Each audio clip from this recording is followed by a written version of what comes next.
চ্যাংরাবান্ধা গ্রাম পঞ্চায়েতের গোপালীরহাট এলাকায় এক নাবালিকাকে ধর্ষণের অভিযোগ উঠেছে প্রতিবেশী এক যুবকের বিরুদ্ধে। এই নিয়ে গত কয়েকদিন থেকেই ব্যাপক চাঞ্চল্য ছড়িয়েছে ওই এলাকায়। এই নিয়ে শুরু হয়েছে রাজনৈতিক দলাদলীয়।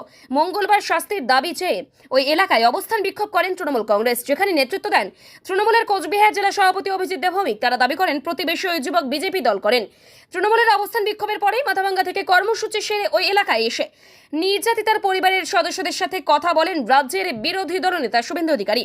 ঘটনার কথা শুনে ওই পরিবারের পাশে থাকার আশ্বাস দেন, আইনি সহায়তার কথাও বলেন। এদিন মাথাভাঙ্গায় শুভেন্দুর সভামঞ্চে নির্যাতিতার বাবা মা হাজির ছিলেন।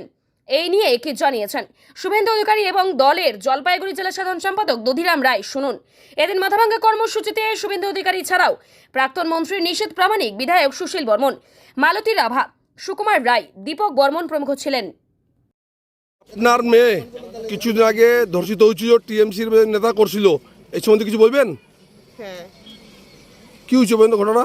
আমার মেয়ে নাবালিকা, ও জমিতে গেছে গরু পিটাইতে, ওকে জোর করে ও বলছে যে আয় তোর বৌদি তোকে ডাকে, ওকে ঘরে নিয়ে দরজা মারে দিয়ে ধর্ষণ করছে। ওকে আমরা ওর শাস্তি চাই। তো আজকে আপনি মাথাভাঙ্গাতে গেছেন না শুভেন্দু অধিকারী মঞ্চে? হ্যাঁ। উনি কি বলছিল? ছেলেটার ব্যাপারে বলছে ও কোন ইসে করে, কোন পার্টি করে। আমি বলছি ও তৃণমূল করে, আমরা বিজেপি করি। মাথাভাঙ্গা থেকে উনি শিলিগুড়ি যাওয়ার পথে আপনার বাড়ির সামনে দাঁড়াইলো, আপনার সঙ্গে কথা বললো, হ্যাঁ, কি বলে গেল? ও শাস্তি চাই, ও শাস্তি দিবে, ওকে শাস্তি চাই। না শুভেন্দু আপনার আর কি বলে গেল? আমাদের পাশে আছে। পাশে আছে? হ্যাঁ আর কি বলছে? কলকাতা থেকে টিম পাঠাবে কিছু বলছে? হ্যাঁ হ্যাঁ তা শুভেন্দু এখন দাঁড়ালে আপনি খুশি আছেন? হ্যাঁ। আপনার নাম? বিনতা সরকার। ধন্যবাদ। স্যার দাঁড়ালেন, কিছু বলবেন দাদা? না, এনার বাড়িতে একজন অত্যাচারিত হয়েছে।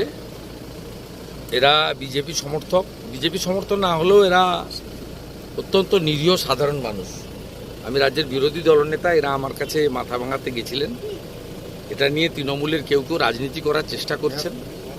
সেই রাজনীতি তাদের ব্যর্থ হয়েছে। এই পরিবারের সঙ্গে আমরা আছি, যাতে দুষ্কৃতকারীরা সাজা পায় তার জন্য আইনি সাহায্য দেওয়া হবে। পরিবারের পাশে আমরা সব রকমভাবে থাকবো। আমাদের যে জিএস আছে পার্টির দধিরাম, ও এবং পঞ্চায়েত মেম্বার এরা পুরো জ্যোতির্ময়, এরা পুরো দায়িত্ব নিয়ে দেখছে। আমি আশ্বস্ত করছি বিচার পাবে, পরিবার সব রকম সাহায্য পাবে। কলকাতা ফিরে গিয়ে আমার প্রতিনিধিকে পাঠাবো, যেহেতু মামলা হয়েছে এবং বিষয়টি বিচারাধীন এবং পুলিশ তদন্ত করছে, তাই আমি এর থেকে বেশি কিছু বললাম। শুভেন্দু দা, ওদের বাড়িতে আজকে টিএমসি এবং ধর্ণা দিচ্ছে ওদের বাড়ির সামনে। হ্যাঁ, ওটা তো ওর বাড়ির লোকই প্রমাণ করে দিয়েছে মিথ্যা। মাথাভাঙ্গাতে ওরা অভিজিৎবাবু কিছু জানে না। অভিজিৎবাবুকে বলবো মাথার চিকিৎসা করুন। ধন্যবাদ। মাথা দধিবাবু, আজকে শুভেন্দুপুর মাথাভাঙ্গা একটা মিছিল ছিল, পথসভাও করছে।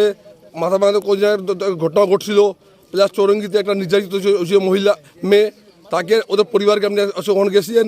ফেরার পথে শুভেন্দুবাবু এখানে দাঁড়াইছেন, ওদের বাড়ির সামনে দাঁড়াইলেন, আর ওদের পরিবারের সঙ্গে কথা বলছেন। আপনার সঙ্গে কী কথা হচ্ছে একটু আমাদেরকে বলছেন দাদা? দেখুন, এই যে ঘটনাটা, এই ঘটনাটাকে নিয়ে তৃণমূল যে নোংরামি শুরু করেছে, সেই নোংরামির জবাবের জন্য আজকে নির্যাতিতার পরিবার মাথাভাঙ্গা শুভেন্দুদার মঞ্চে ছিলেন এবং সেই মঞ্চে থেকে ওনার এই রুটে আসার কথা ছিল না, ওনার ফালাকাটা ধূপগুড়ি হয়ে যাওয়ার কথা ছিল। কিন্তু উনি যেহেতু রাস্তার পাশেই, তাই তিনি রুট চেঞ্জ করে তিনি এই রাস্তা দিয়ে আসেন এবং নির্যাতিতা পরিবারের যে সদস্যরা আছে তাদের সঙ্গে কথা বললেন এবং দল তাদের পাশে আছে। আইনগতভাবে সহযোগিতা যা লাগে সমস্ত কিছু আমরা দেখব এবং আমরা পরিবারের পাশে আছি। শুভেন্দু আর কি বলে গেলেন?